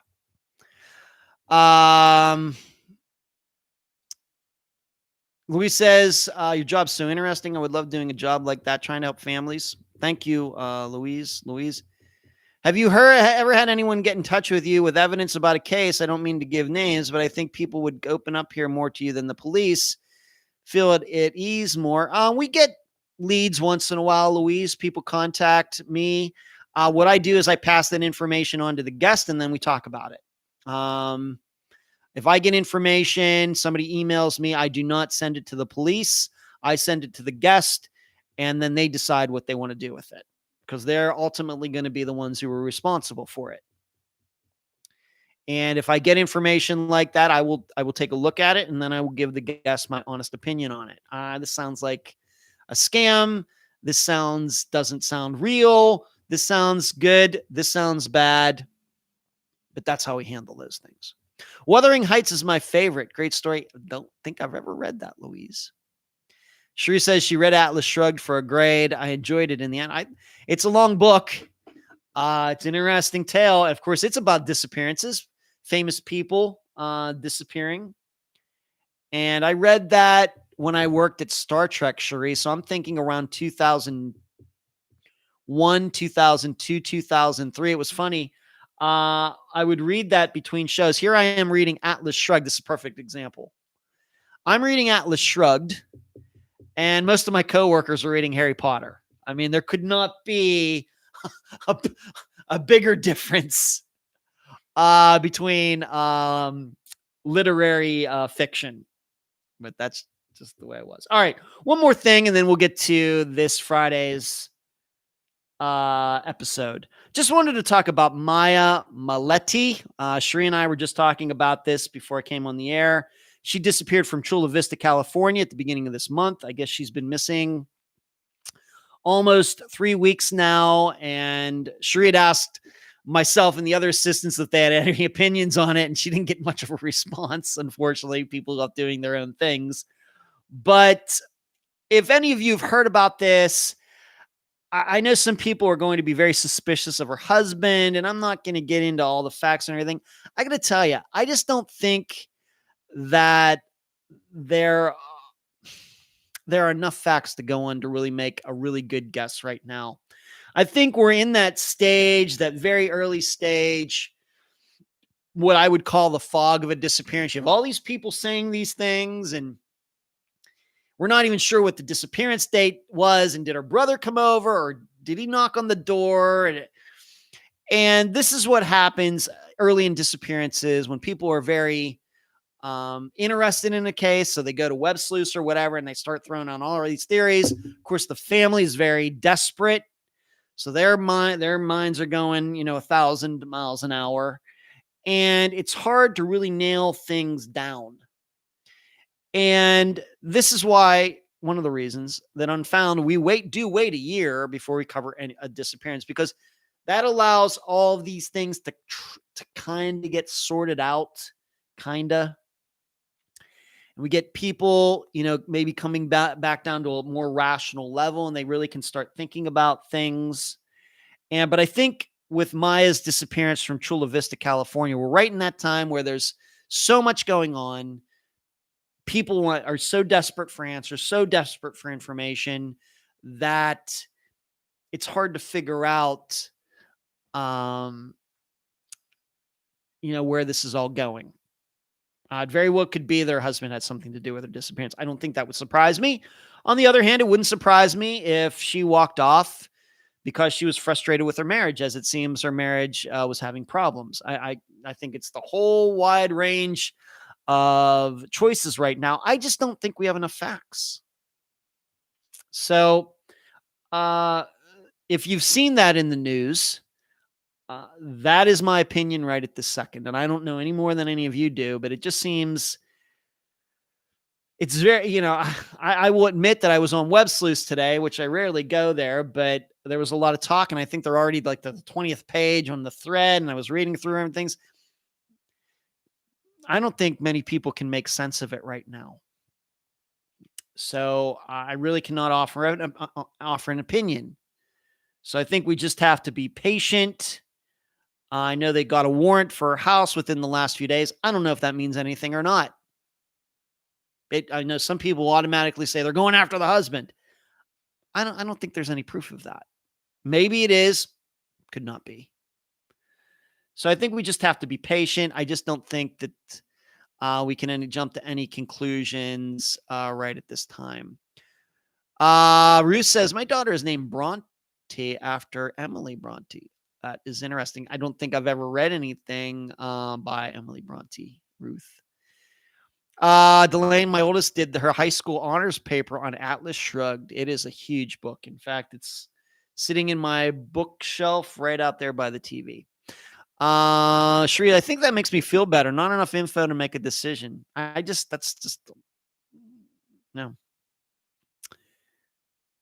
That's about 2 hours from me, Chula Vista. There's a lot to unpack with that one. Well, I don't know if it's a lot to unpack, Eileen. I would say maybe kind of the opposite. I don't think there's enough to unpack. All we have are these nebulous stories about how she was home sleeping and her daughter was there, and then the husband left with the son. He came back, and we're not sure if she was there. We're not sure. I just don't know. And truthfully, the videos that Sheree sent me to watch and news accounts on it are, I just, there's no timelines, nothing like that. So that's my opinion on it. Kathy, Eileen, I'm about 90 minutes north of Chula Vista. Okay, Kathy, all you California people. All right, let's go to this Friday's episode, and then we're going to call it a night. This Friday, we're going to Delaware. Of course, last week we went to Maryland for the first time. Now we're going to go to Delaware for the first time, right next to each other. The disappearance of Benjamin Archer. He disappeared from Delaware City, Delaware on March 2nd, 2016. Yes, March 2nd, the same exact date that Suzanne Lyle disappeared back in 1998. The interview will be with Benjamin's mother, Tiz, T-I-Z-Z, O'Toole. Yes, that's her name, Tiz. And the title of this episode is Vision Quest. And you'll find out why that is when you listen to the my introduction and then the interview itself. But just in general facts, Ben had come back to live with his parents after spending a few years out west. He was living with his parents. He had had a recent, I guess you'd call it, religious conversion. He had grown up, being that we're talking about Ayn Rand. For most of his life, he was a big Ayn Rand fan. Ayn Rand, a well-known atheist from the 20th century. And he had a religious conversion after a very scary car wreck. And so he'd moved back to live with his mother and his brother and his stepfather. And just a couple weeks before he went missing, he started to become a little paranoid. Deleted all his social media accounts. Said that he was working with an investigative reporter about exposing something in the area where they live, although he never said who that reporter was. And then on the day of his disappearance, he left the house at like 6 a.m. in March in Delaware, not warm, wearing no coat and going barefoot. He walked to the local park, Fort DuPont Park. His stepfather and brother found him there, and he was praying and blessing the park. Tried to get him to come home. They said he was shivering, seemed like in his right mind, knew what was going on. His mother got on the phone, called the stepfather. Stepfather put Ben on the phone. She asked him to come home. He wouldn't do so. And so the brother and stepfather left. A little later, Ben's mother came back to the park. Ben wasn't there, but she had brought some clothes and some boots. But she didn't see him. Before sunset on March 2nd, they went back to the park. The clothes were still there. The boots were gone. And Ben was never seen again. So this is what you're going to hear on Friday. This is another one. I think you're going to have just two very hard, a huge choice to make in this disappearance. And I think that, as I state in the summation, that I think that part of this is really going to be based on how you view that car wreck that he was in late 2015 and this conversion that he had in his life, to then equate that to then what happened a couple months later with his disappearance. I think that's a very, very important part of this disappearance. And then when it comes to your choice as to what happened, once again, I think you're going to have to make a very distinct choice between I think there's, one or two different choices.